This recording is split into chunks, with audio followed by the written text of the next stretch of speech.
without further ado, let's start with Kara, who is helping me co-host this conversation. Yeah. Introducing myself. My name's Kara, and I'm a runner. I'm probably most famous for being Des Linden's bestie. I'm sponsored by Wowzell. I ran in a couple Olympic Games, and now I get to talk about really good athletes. I'm Briana. I have been honored to be on the Wowzell Underbird team. I'm born and raised in Colorado. I'm a runner. I am a dog mom, and a cat mom.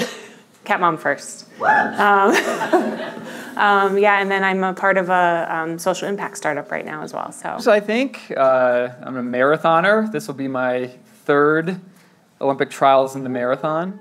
So I'm getting old, as you can see in the beard. It's just snow. It's just snow. Yeah. I have a wife and a dog, and I'm happy to be here. And he loves Nopalitos. I love Nopalitos. Who doesn't? My name is Sarah. I am a mom, and a dog mom. Yeah. Mom. Right, mom times 4. I've been in Boulder for almost 20 years now. I went to CU and never really left. Yeah, and this will be my 4th Olympic trials, but my first one in the marathon. So it feels like a new adventure. And yeah, I'm excited to talk about it. Amazing. Let's kick it off with why running? Why is running the thing that anchors the life that you guys all lead? Just deep from the start. Dive right in. Well, for me, like, running is pretty steady. It's always there when you need it. I think when I first found running, I was going through a really hard time. I was like 13 years old, and I just decided to put on a pair of shoes and head down a dirt road in Nebraska where I grew up, and I just found it so soothing. And I just realized really quickly that no matter what's going on, I can always do that and kind of feel regulated afterwards. So, that evolved into competition and racing, but really it just started as a way for me to be by myself. And really now it's still that. My house is a little chaotic. So I'm like, oops, sorry, mom has to go for a run, because it's sort of my job now. I am sponsored by Puma, and I have these big goals to chase, but really at the end of the day, it's just like an hour a day where nobody needs anything from me, and I can just chill. Yeah, I'd say running in my life has always just kind of been a catalyst, and it's something it's been a vehicle for me to explore different pieces of myself, and something I can feel good about, which I think a lot of people need in their lives, just something to feel good about, and running's been that for me. It's the reason I moved here. It's the reason I met my wife, who I've now mentioned twice. She's not even here. Shout out to Emma. Yeah. But no, running has just kind of been the cornerstone of my existence for a really long time, and it's helped that I am good at it, and I found a way to excel, but it's also just been a comforting thing that I can always come back to, and just a reliable part of my existence. For me, running has actually been family. Like, it's really been a place for me to have people to go to. I grew up an only child, didn't have a lot of people around, and so it just, it definitely was a place where I found confidence in family. So I've come back to it even as I've gotten older. Like this right here, like community and people coming around each other has just been so amazing for me. So that's why I love running. Do you want to hear my answer? Of course. Well, I started running with my grandpa when I was younger, and I think because I had that introduction to it, of it being a bonding experience or like a way for me to get a Pepsi. Started off like really innocent and pure, and I think obviously later I found out I was good at it, but I think the pureness that it brought me when I was younger is what I just always loved and always went back to. And kind of like Sarah said, it's calming for me, it centers me, and it's brought a lot of incredible people into my life. I mean, we run on like Tuesdays, Bobolink, so yeah. I'm going to answer this one too, because my answer is this. I run, Jason Fitzgerald is in the audience. Jason and I share a lot of miles together, and we joke that it's basically a competition to see who is fitter and faster and has a lower heart rate on our runs. And to me, it's like that's it. I train so that I can beat Jason on those runs and keep up with an Olympian on Bobo on Tuesdays and do stuff like this, because this to me is the core of why running matters, and bringing us together for something that is optional and usually uncomfortable, particularly in the marathon, or if you're running an 800, that's certainly impossibly hard too. And that leads us to setting goals around it. So a lot of us are here because it's more than just running. It's more than, the couple of times a week we run, but we set goals and strive for those goals. And to me, it's not the achieving of the goals that is the point. It's tired to say it's the process, but like it really is the process. So diving into that side of it, you guys have all aspired to run in the Olympic trials or the Olympics. What is it about setting these goals, and big goals in particular, that drives you forward? Want me to start again? Whoever wants to jump in. Let's go down the line now. All right. Well, for me, it's, like you said, you do have to enjoy the process. I think I learned pretty quickly after high school, like getting into the bigger competitive world of this sport, that running doesn't owe you anything. Just because you work hard doesn't mean you'll get the results. Once I realized that, I was like, I have to enjoy the process. Otherwise, I'm not going to keep doing this, which is also okay, if it's not for you, it's not for you. But obviously everyone in this room has made the same decision I have and has said, yeah, running is for me. And that, no matter the end goal, I have to enjoy the other things running brings me along the way. Like we talked about, people in your life, community, things like that. But still holding on, like for me, I hold my big goals loosely, if that makes sense. Like I still am holding tight to an Olympic dream, but like holding it loosely, because you never know what's going to happen. The marathon certainly doesn't owe you anything. So I just want to see what happens. I'm curious about my edges. I'm curious about how far I can push myself. But I also know at the end of the day, if I had to retire tomorrow, I'd be pretty darn happy. So yeah, that's how I think of it. That's a great answer. Yeah. That's essentially what I was going to say, but we'll let you go first. Yeah, okay, we got to switch up directions. Yeah, I mean, I'd say if I had to add anything to that, it's that for every like big goal that I've achieved, I've had my heart broken 5 times, and so it's good for me to have goals, but yeah, I would say I'm more process oriented than goal oriented. I run for a team called the Roots Running Project here in Boulder, and I just love meeting up with my guys a few days a week and meeting up with my friends for easy runs, and that's really what keeps me into it. And I've just learned over time that if I stay dedicated to that process, then I'll find myself in situations where I can pursue big goals. And so when they happen, it's really nice. But when you make a life in running, as I have, you really just have to like learn to love all of it and realize that like most of it hurts and is disappointing. But physically and mentally, but there's enough good things and just enough little things that keep me going, I think. Yeah, those are great answers. I'll add that going after goals, it's not just that there's not a guarantee, but I think it's kind of fun to see, like, even if there's the possibility. And so I love the idea of chasing things just to see what's possible, even if it doesn't happen. And so there's something very exciting about that, I think. So even when I fail, I'm like, okay, well, that doesn't mean like, let me try something else, like try a different approach to what I'm doing. And there's something very exciting about that. And seeing, because you just don't know until you try. And I think the alternative of not trying, well, then the answer is right there. Like, you're obviously not going to achieve it. So there's something about the process of just seeing what's possible that I really love. So I'll add that to, because what you guys said is also, I agree. Yeah, I think goals are important. I don't like the word goal because I think of like high school me that didn't meet the goal. But I had to learn, like, that doesn't mean you failed, and you can't be afraid to fail either. Like in life, you're hardly ever going to get everything that you want. And also sometimes the goal doesn't bring you the happiness you thought it would. Like I thought making an Olympic team would make me the happiest person on the planet, and it didn't. You know what made me really happy? Training for the 2016 trials made me so happy, and I didn't make the team, right? So it's just constantly challenging yourself and trying to be better, but also realizing like it's a pursuit, and if you're not enjoying that, It really doesn't, when you get it, then it doesn't feel the way you think it's going to feel. But listening to all you guys, how do you guys get through, like Noah, you said, for every time you knock it out of the park 5 times, you just totally suck, right? So like, how do you get through those periods when like you've put so much time and effort into it and it doesn't go the way you want? Want to go this way? Oh, to start. Sure. That's right. Thanks, Kara.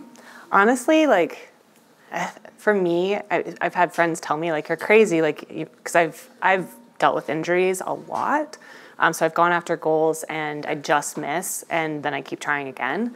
And I honestly get through it with all, like I said, like the family part around it and just everybody that is involved in the process. And so I just really, like, I would be remiss to not go through it again. And that's how I kind of get through it.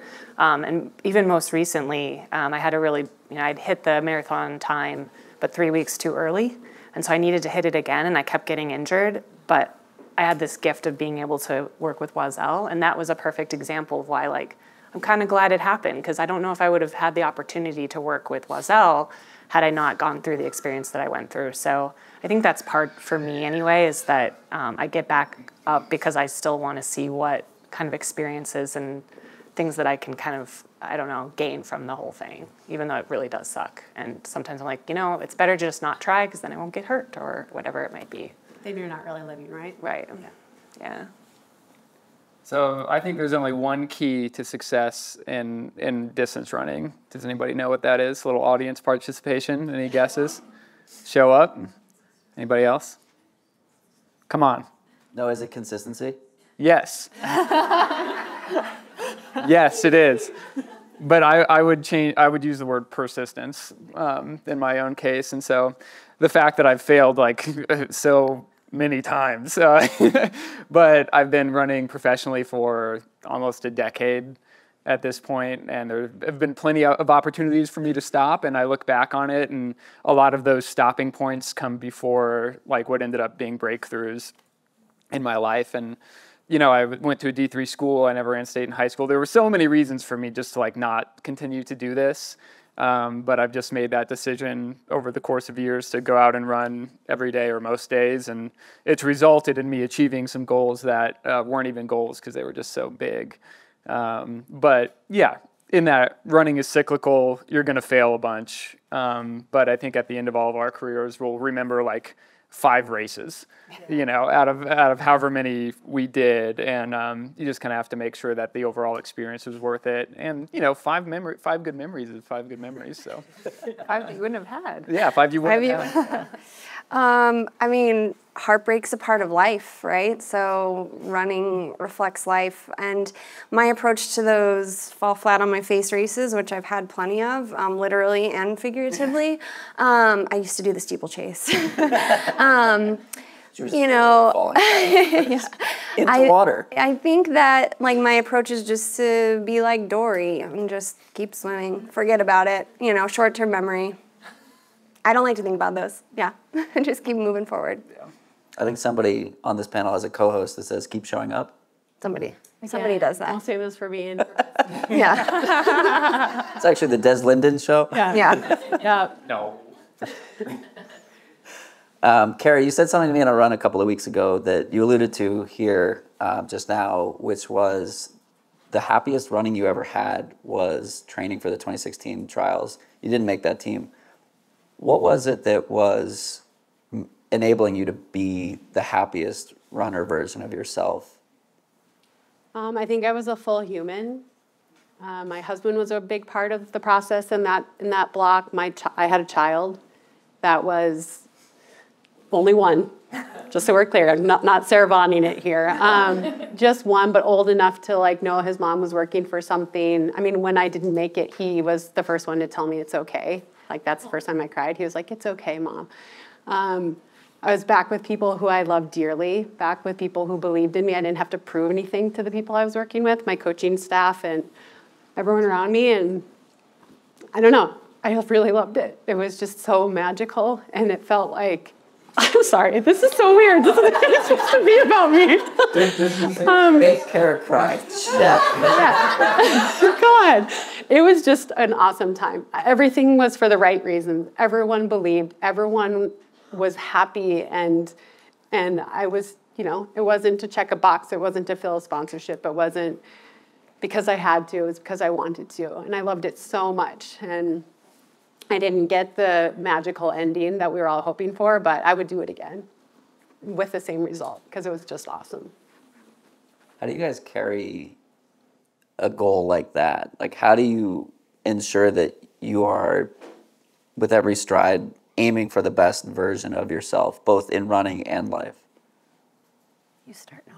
I don't think I do that. Yeah, no, I find it. How do you do that? I find it really exhausting to try to be my best all the time, and so I think a lot of days is just getting what I can get out of myself, and if I spend too much time fixating on the goal, then I just lose track of where I am on any given day. Like, I want to go to the trials and I want to run really well, but like, if I feel really bad on a certain day, I'm just gonna like cut the run and go home. See, this is why I ask questions like this to people who are much smarter than I am, because like that's not what I would have expected. But what he's saying is that, what is it? C's get degrees. Oh, absolutely. And that's been like the literal story of my life. Yeah.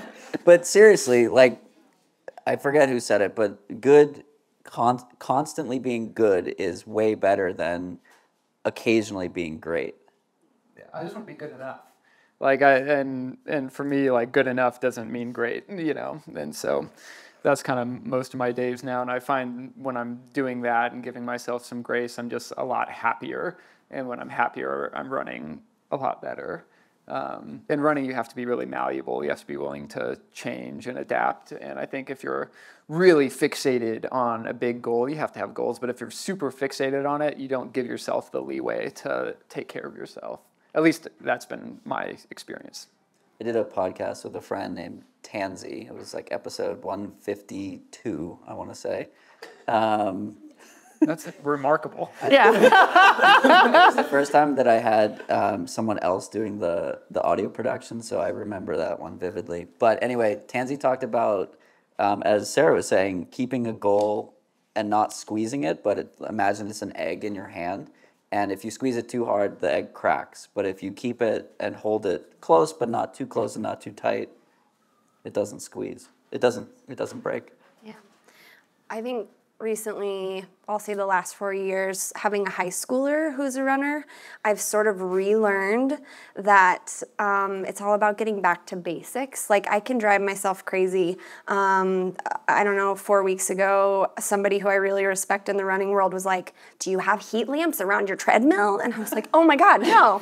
Do you have an industrial-sized humidifier? Like, no, like all these little things. CJ Albertson. No, but it was another Olympian, like, and so, I felt myself kind of like panicking, like, no, should I get a chicken coop and put my, yeah. So having a high schooler though, these kids, they have me come talk like this to them sometimes, and they get a little angsty like that too. They're like, we want to start doing double thresholds, and we want the smart carbon shoes, and we want the smart watch. And I'm like, no, are you sleeping 8 hours a night? Are you feeding yourself? Are you wearing decent shoes? They don't have to be boring. Carbon. It's the boring. And so I'm preaching this to these kids, and it's like, I've had to relearn that the last 4 years too, because I felt that angst too. Like, you feel like you're falling behind if you're not doing all these little things. Like, no, get back to basics. Man, I'm focusing on sleep. It's been so great. Like, I'm focusing on fueling myself, all this stuff that I preach to these kids. And really, at the end of the day, again, it goes back to consistency and keep showing up with those basic things. You don't have to overcomplicate it. We don't have time for that. I want to know why the marathon for all three of you, but I want to start with Sarah because Sarah ran at the World Championships in the 1500 not that long ago. So yeah, it's very, like we talk about range all the time, especially now with certain females, but I mean, we have someone with incredible range right here. So I would love to know why you guys love and focus on the marathon, or if you just don't love it. That would be the case. Yeah, twist. I do love it. I didn't know I was going to love it. I was actually running a mile race, Sir Walter Mile in North Carolina, when Molly Seidel was running her Olympic bronze medal, and they had it up on the big screen at this track, and I was trying to focus and warm up and get ready for my 1 mile race, and this was only less than 3 years ago. But I don't know, she was just so inspiring, and people like Kara and people like my coach, Amy Hastings, who she medaled at a world champs, they just, I don't know, so inspiring. And there's something about the marathon that connects you to community differently than track does. And so I could just see that all, and in the back of my mind, that real seed was planted, like maybe I want to try this someday. And then fast forward to the end of that track season, the next year, I guess, I was like gearing up for this long winter of all these miles to get ready for the next summer. And I was like, man, this training looks a lot like marathon training. I hit 100 miles a week a few times, and I was like, let's just see. And it started as a big experiment. My only goal was to maybe qualify for, to hit a qualifying mark for the Olympic trials, and I wasn't sure how it would go. Turned out really great. And then you won. I was sold. I was sold. I was. You at 2:26, right? Yeah. I mean, I don't know. Yeah. So again, just like we keep talking about, just see what happens. I was super curious, and I was like, wow, that was really cool. And running a marathon is so different than running track, and getting ready for these trials is so different than the track trials. It just feels different, and I feel connected to a lot of other runners. So that's why. Yeah, I mean, there's so many reasons I love the marathon. I mean, logistically, it's what I think plays to my strengths. Career-wise, that's kind of like the best financial move you can make as a distance runner is to run the marathon. But more so, I love the training. I love the community aspect, because if you run New York, you are part of New York for that day, and if you run Chicago, you're part of Chicago for that day. Run Boulderthon, if you run Boulderthon, you're part of Boulder for that day. And so, being involved in those communities, and they're just such big events with such a long run up, and you have 40,000 people behind you pursuing the same goal, and you all have, a shared experience at the end of the day, no matter what the outcome was. And yeah, I ran one track trials as well, and it was kind of like, you get out there, it's a really cool experience, but then you just kind of go home. And the marathon is just like a whole thing.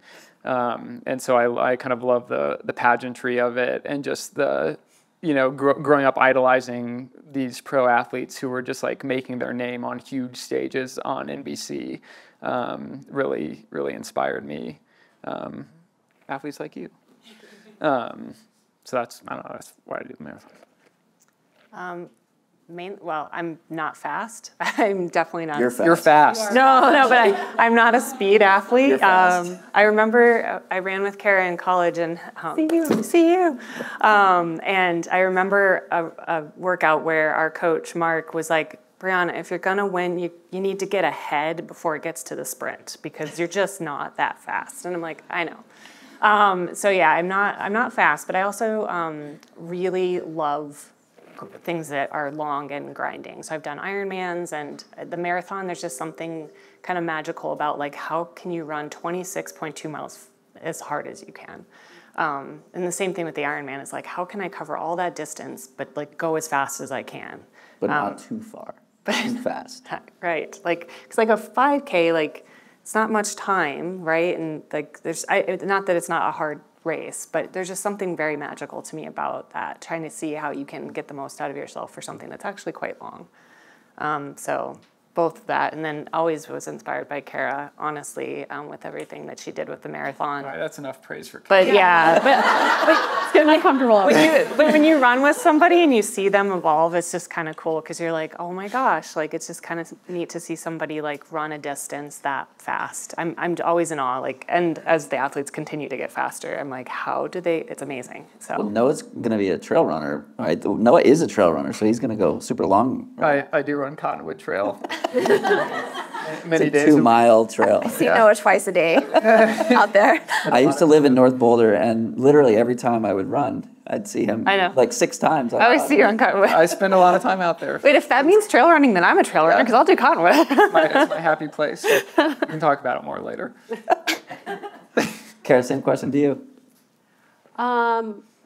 Probably like them, I grew up thinking why would you do that? That looks awful. But I still think that. yeah, but I think when I decided to transition or give it a shot, there was and this was BC before carbon. So I do think you can run more than 1 or 2 marathons a year now, but you definitely couldn't back in the day. And I thought there was something scary, but also really exciting about putting so much effort into one thing that you have no control. I mean, you have the control, you can control your controllables, right? Like we all know, blah, blah, blah.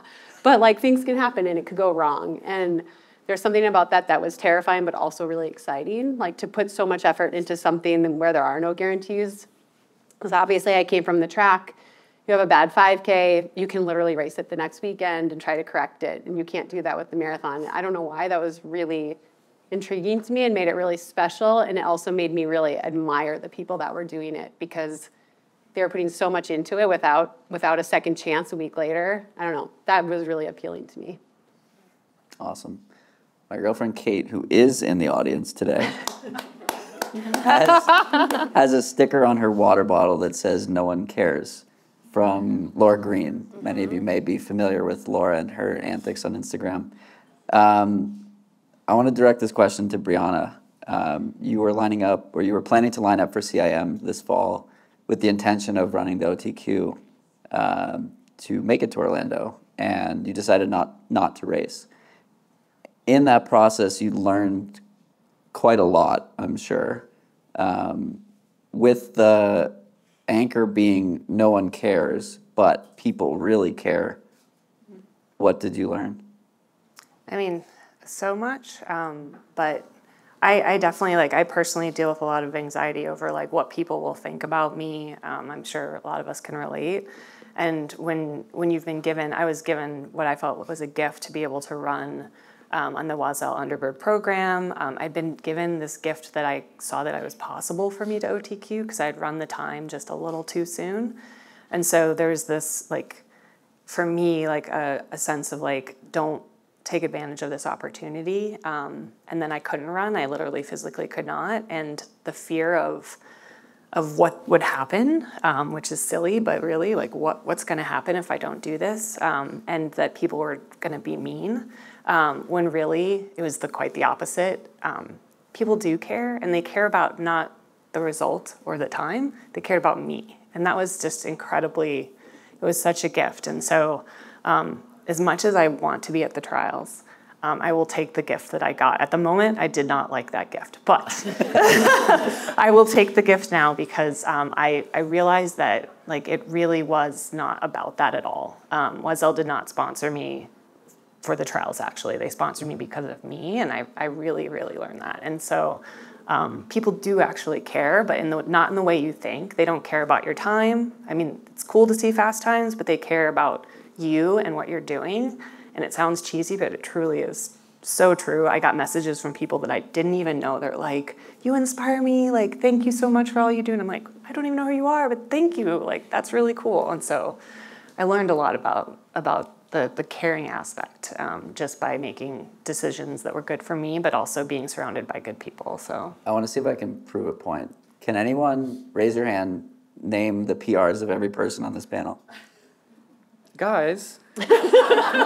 Thank you. Thank you. Exactly.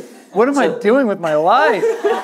So you've all been listening to them for 25 minutes. You're here for some reason. Maybe it's the food, maybe it's the group run, but you've been listening so intently to these people, and the numbers, you don't know them. And it's the story, it's the journey, and I love. Can we tell them? I love that. Noah, what's your PR? I'm sorry.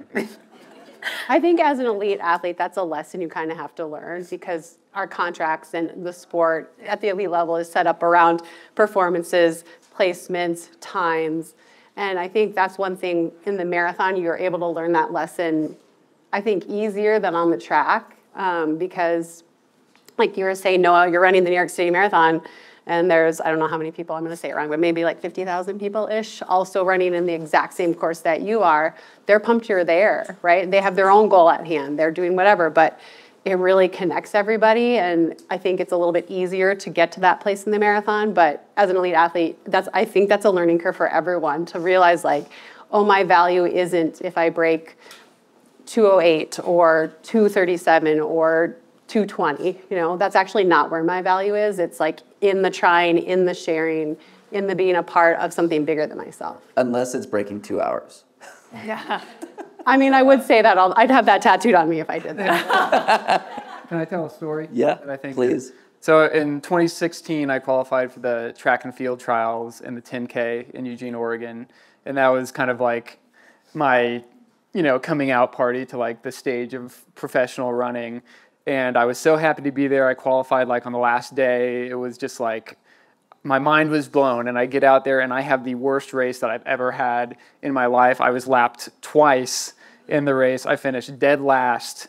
I was outkicked in the last 25 meters for last place, and I was just absolutely devastated by it. And I thought, like, this is it. No one's ever going to talk to me again. But to this day, which is what now 8 years later, people still come up to me and congratulate me on making the Olympic team in 2016 because they just remember watching me run that day.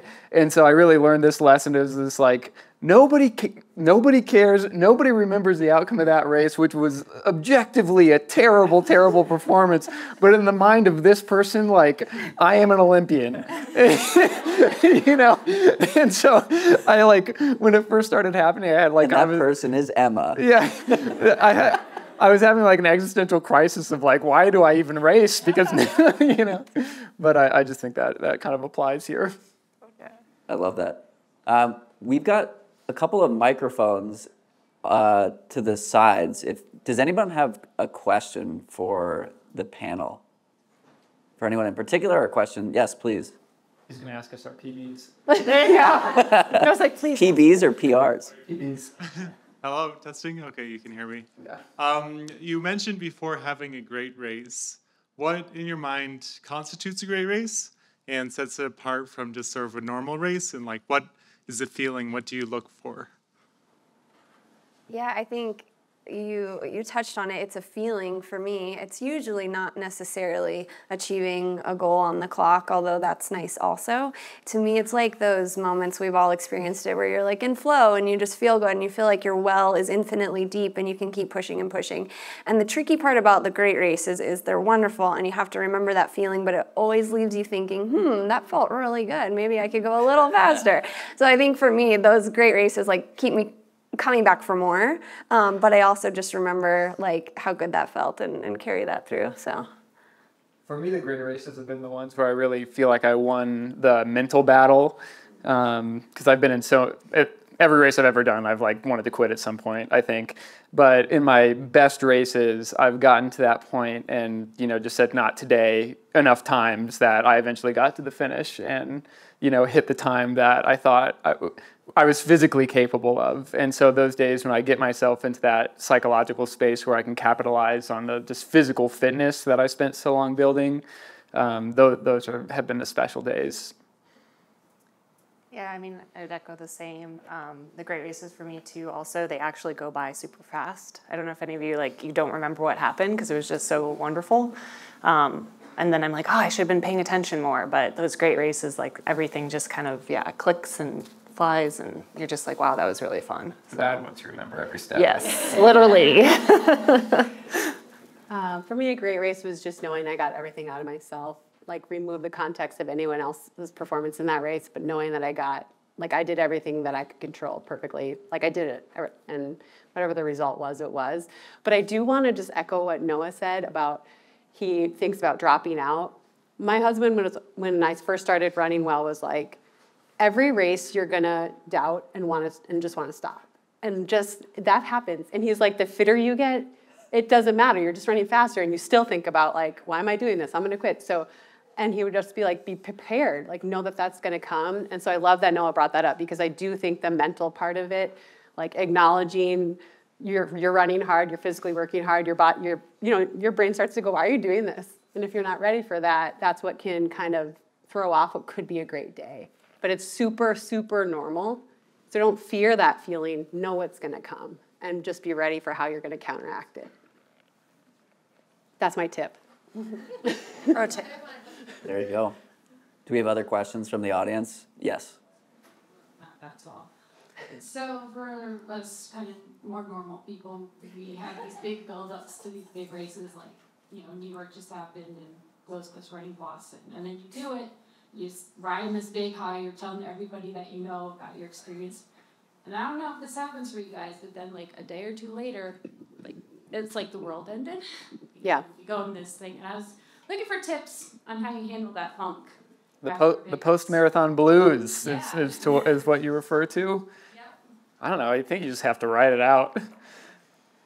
I think that's super normal. I remember being like so depressed after some of the greatest moments of my career, feeling depression, like what is happening, But I think it's totally normal. And for me, it would be like a little bit of just writing it out, but also then thinking of something else. Like what else could I do this year? You talked about New York to Boston. So then it's like I finished New York, I'm starting to feel that depression of like, oh, I feel so sad, it's over. And then I would think, okay, Boston, oh, that makes me feel excited. So always kind of like dangling the carrot of something new and fresh would help me kind of get out of that slump. I think you have to view it as a loss because this race has been a presence in your life for 6 months, and then the next day it's gone. And so whether it went well or not, you're still experiencing the loss of something that you were holding tightly to. And I think it's okay to mourn, that going away. But, in times like with any loss, you are able to kind of pivot to something else. That's how I've always kind of looked at it. Yeah, and just a practical tip, something I do, because I've felt that several times. I plan a project for my rest weeks, like something that I've avoided doing for the previous 3 months, Chicken coop. A chicken coop, or like, I do like, or I like to be a little creative, so I'll plan like some sort of, I don't know, art project, but like an actual project that takes time and mental energy so that you can kind of switch your focus to that while you're recovering. And then I find that I don't get as deep into a funk when I'm tiling a bathroom or whatever it is. Are you for hire? No, you can't afford me. I have to buy a house. I take way too long. I'll be at your house for 3 weeks. That could be fun. Working out your issues. Yeah. Any other questions from the audience? What do you do during your off seasons? Tile my bathroom. What is an off? Group runs at Fleet Feet. Yeah, my life doesn't really change a whole lot when I'm not training because I'm still doing some exercise. I just probably have more time to play guitar. Yeah, I mean, I work full-time, so I'm always keeping myself busy. So yeah, it's not really, I take some time away from running, but I can fill it pretty quickly with other things personally, but yeah. I stay up late watching Netflix. Oh, that's okay. I'm Don't go very to bed serious early. about myself, my sleep health when I'm training. But if it's off season, I'm naturally a night owl, so I just let myself be a night owl, and then I regret it the whole next day. But yeah. But nobody will bother you. You can just sleep in, right? Totally, I get to sleep in. It's till 7:03. You got another question back there? Yep. Yeah, hey guys, my name is Adam Holtz. Piggybacking off of the mental recovery question, how do you balance striving and self-acceptance? Or phrased a different way, or to use a mountain analogy since we're in Colorado, how do you be content on the summit of a peak when you see 5 other peaks on the horizon that are all of equal beauty? Hell yeah, I love that question. That's a great question. You should be up here.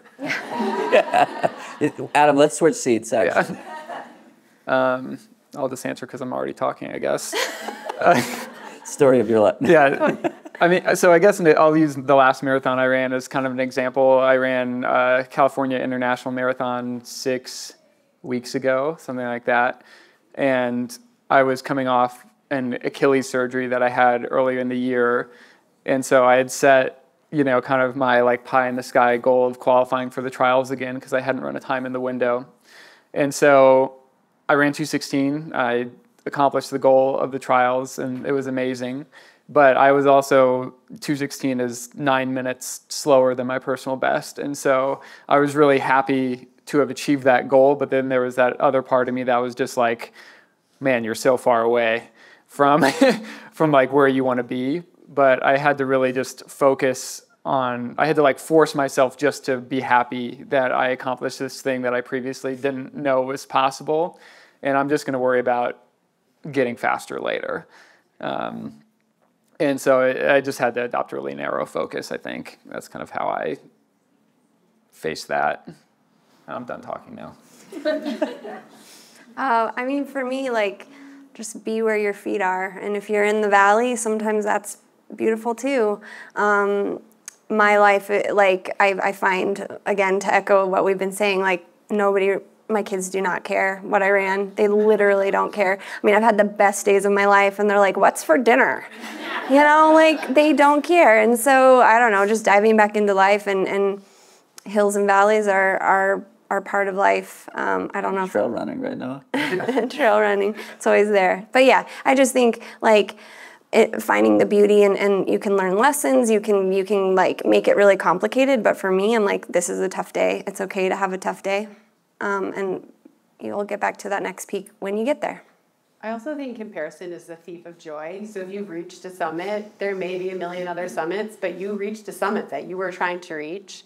I think it's important to, when I look back at my career, anytime I had a good race, I was already thinking about, like, well, how could I make that better? Instead of just sitting in the moment and not saying, well, if I had done this, maybe I would have finished where she finished.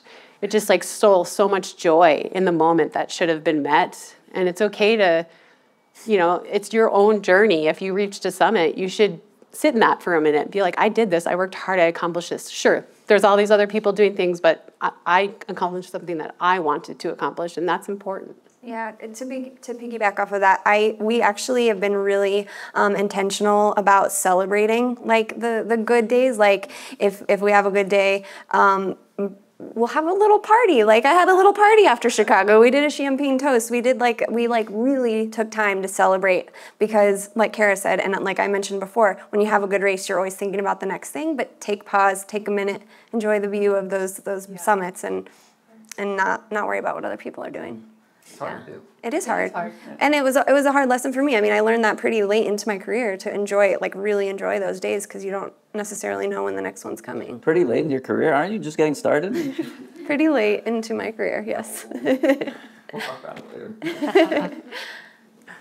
You want to answer? Well, I was going to say, the other thing I try to remind myself is when I'm in the valley that it isn't always going to be that way, because I sometimes forget. You know, it's because you're there and you're like, this is lasting forever, like, I'm hurt forever, or whatever it is, but you do eventually get out of it. So I have to remind myself that too, like, the valley also isn't, the peak will come again. So To put that super acutely, I know there are people in this room that have had injuries, surgeries, things that kept them out, and in those moments it feels like it's forever, never gonna end. But I saw those people running today, and it ended at some point. So it's hard to keep that in mind when you're in it. But here are 4 very talented athletes who are saying, I struggle with this too, but you can achieve and you can push through it.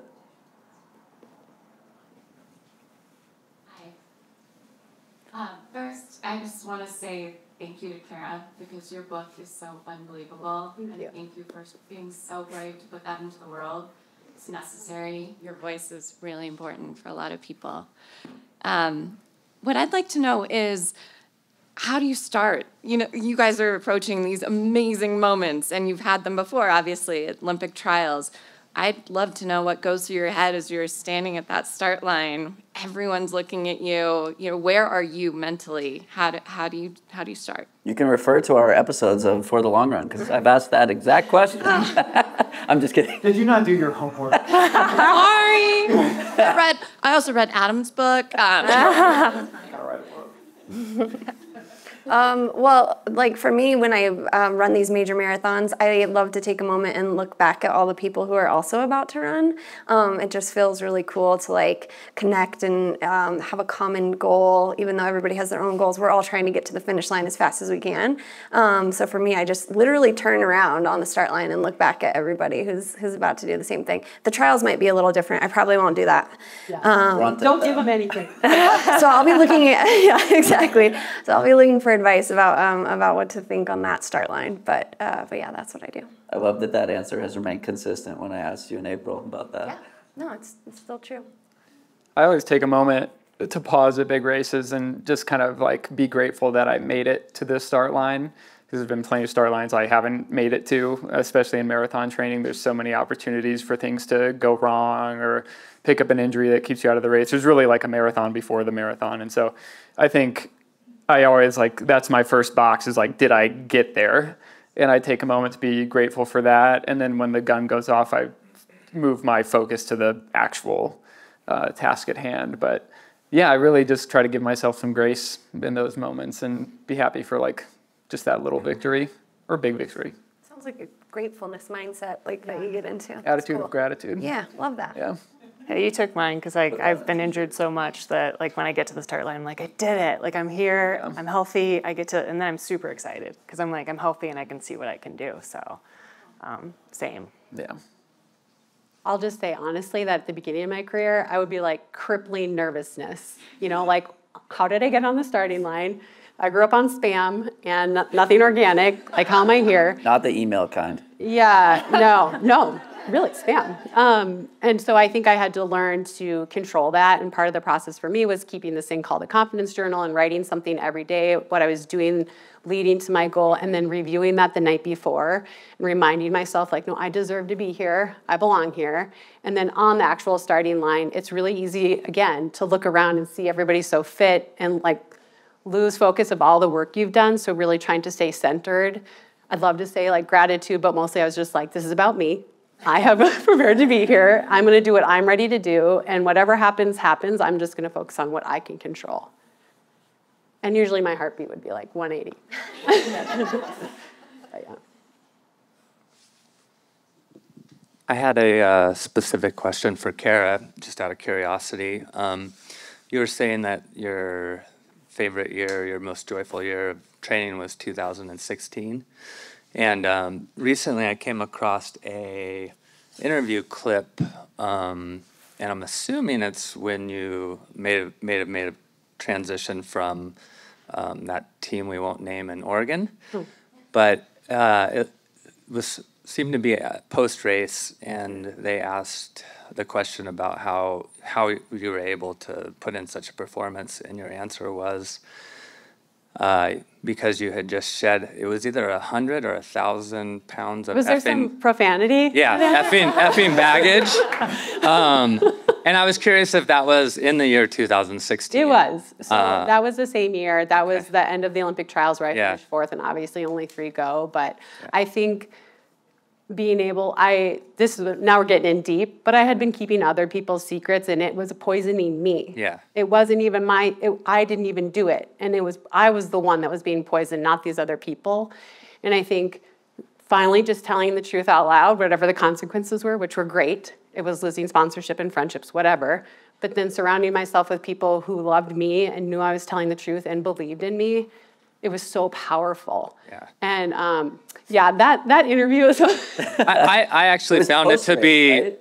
Yeah, I found it to be super powerful. I think I watched it like 20 times. Well, I appreciate was like, that. I'm going running right now. And so I just wanted to say that everybody, all of you guys are an inspiration to me. I just love watching everybody and they're chasing their goals and whatnot. And so thank you guys for putting today on.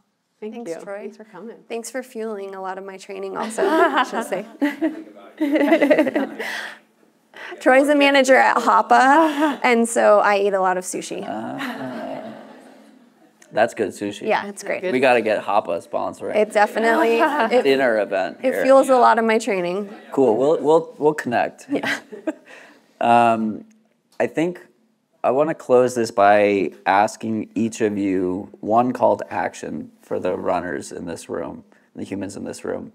If you could sum all of it up into one line. I'm talking for a long time to give you a chance to think about what you're saying. But maybe it comes quickly. I don't know. So does anyone want to start with that question? I knew it would be Noah. Yeah. Like call to action is in like one suggestion. Like what we think all runners should do. One takeaway. Yeah, I've got an answer that I keep a running log. I think is the most important thing a runner can do, and I would even go as farther saying like keep a running log outside of Strava, like keep a like. Or just don't be on Strava. Yeah, I have a pretty like toxic relationship with Strava, but so like I've I've used the same running log since 2008. And it is an online running log, but it's on a site none of you have ever heard of, so it feels secret. But Sheets. yeah, but I can go back. How many years is that? How many years is that? 2008 until now? I don't know. A lot of years. 16. Hashtag math. I was going to say 16, but that felt like way too much. But I can go back for 16 years and see every single run I've ever done, and I'll write a note about like where it was, who I was with, and how I was feeling. And so anytime I question something that's going on in my career, or sometimes even in my life, I can immediately click back to a certain day in a certain year and put myself back into context. And that's been such a valuable part of my running career. And I should really back that log up, because if it disappears, I will be devastated. Print it. Get it on paper. Yeah, but I think it's really easy to forget your history and forget lessons you've learned or things you've gained, and so to have it like written down and to keep a mindfulness practice around your running is usually my number one suggestion. That's just for you, I think is important. I love that so much. I'm going to show my age here, but I have kept a Mary Engelbright journal since 1993, and I have them all, and I still get one for Christmas every year from my mom, and I'm like, obviously I'm showing my age because I refuse to type it in. Like, why would I type it in? I'm just going to write it. So I love that reflection. I think it's really fun. I would just say on this side of it, I don't race anymore, but support the runners. Tell their brands that you love them so that they can continue to do what they do. This is going to be a super selfish ask, but turn on your TV when running's on TV and show that you want to see it. And NBC, you can watch Kara. Yeah, specifically turn on NBC so the ratings are good, because the more ratings we get, the more we get to showcase these athletes. I mean, we get to show them for 3 hours on next Saturday. It'll be 2-hour tape delay, but we get to show the entirety, and it matters. It makes them more valuable to their sponsors. So yeah, if you follow them and they inspire you, like continue to support them and tell their brands what they mean to you, and turn on NBC. Thank you very much. I'll say on a different end, just personally, if you have goals, no matter how old you are when you started, they're still achievable. I hit my goal at 42, and I didn't think I was going to run anything fast at that age. So, if you have goals, don't let somebody tell you they're not possible. I mean, I know there are some limits in this world, but I think we limit ourselves way too much. So that would be my advice as a runner, and not just in running, but in life. So. Yeah, mine was going to be really similar, actually. I was going to say, don't be afraid to set big, scary goals and go for it. I transitioned to the marathon. I ran my first marathon when I was like 36 or something, and I'm not going to be the oldest on the start line next Saturday, but I'm going to be pretty close to the oldest on the start line, and I don't feel limited by that, and you shouldn't either. So don't be afraid to set those big goals. Thank you all. Thank you all. And thank you all.